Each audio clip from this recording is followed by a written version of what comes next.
क्या focus area है, और ख़ासकर आप महिला भी हैं, महिलाओं के लिए, बच्चियों के लिए कुछ सोचा है आपने? बिहार चुनाव भी है, कुछ स्पेसिफिक आपके माइंड में है? और एक सवाल ये भी है कि महिलाएं, बच्चियां क्या सुरक्षित हैं, आराम से रात में घूम टहल सकती हैं बिहार में? बिल्कुल, हम भी एक बेटी ही हैं, हम जेंजी हैं, तो इतने बड़े भी नहीं हैं, हम भी यंग हैं और हम अपने सामने, अपनी आंखों के सामने बिहार को बदलते हुए देखे हैं। आज एक स्टोरी हम हमेशा कोट करते कि हम लोग कभी रात में कहीं से आ रहे थे and I saw a group of girls just being themselves, normally, happily eating ice cream on Marine Drive. Just a group of girls, उसमें कोई भी मेल मेंबर नहीं था, 3-4 लड़कियां थीं, वो लोग इन्जॉय कर रहे थे, वो लोग आइसक्रीम खा रहे थे and you know in that moment I felt कि हाँ बिहार बदल गया है।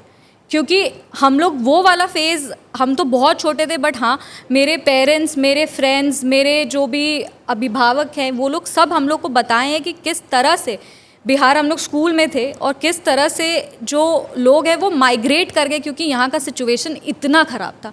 आज राहुल गांधी आते हैं और बिहार में माइग्रेशन पे बोलते हैं, तो वो बताइए कि ये जो पलायन का जड़ है वो बिहार में गाड़ा किसने?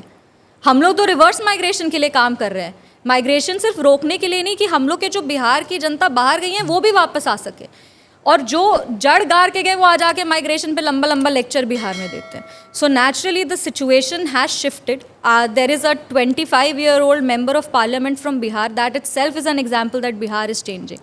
So इसमें कोई डाउट नहीं, यहाँ पे इतनी सारी आपकी young female students है who are not afraid of asking questions. I think that is the changing face of Bihar. There are so many rural women की अगर आप बात करें तो यहाँ पे कितनी सारी ऐसी योजना थी, साइकिल योजना, पोशाक योजना, दीदी की रसोई, जो रूरल women को एंटरप्रेन्योरशिप की तरफ शिफ्ट की. There is a whole study on it. So definitely जो महिलाओं की, जो बच्चियों की सुरक्षा है, जो स्थिति है, जो आर्थिक सोशो इकोनॉमिक इंडिकेटर है, वो महिलाओं में बहुत बेहतर हुआ है. एज अ लीडर हम बहुत छोटा छोटा स्टेप्स उठा रहे हैं कि अपने कॉन्स्टिट्यूएंसी की बच्चियों को, महिलाओं को हम आगे. I have donated my 5 years salary to the cause of educating women, educating girls. इसके अलावा आई हैव डिसाइडेड कि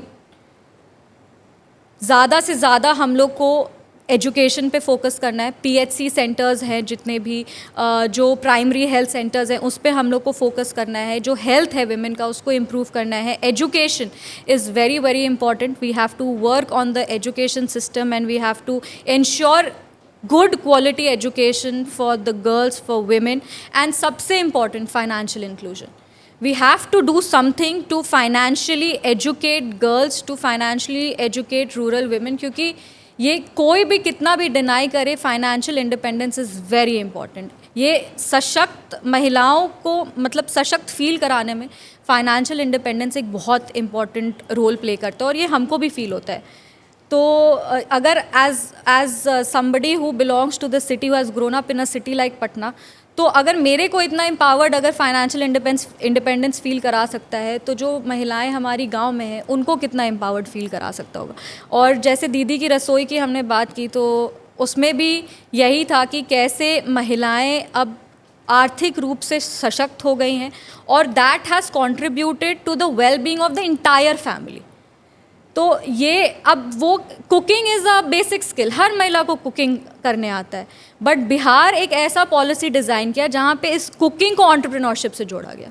सो you know you have to educate these womens की ये सारी चीज़ें हैं जिस पे आप पॉलिसी डिज़ाइन करके उनको आप सशक्त कर सकते हो, उनको आप एम्पावर कर सकते हो, उनको आप एजुकेट कर सकते हो और आप उनको आगे लेके चल सकते हो. Do subscribe to the ANI Clips channel to get shorter versions of this podcast.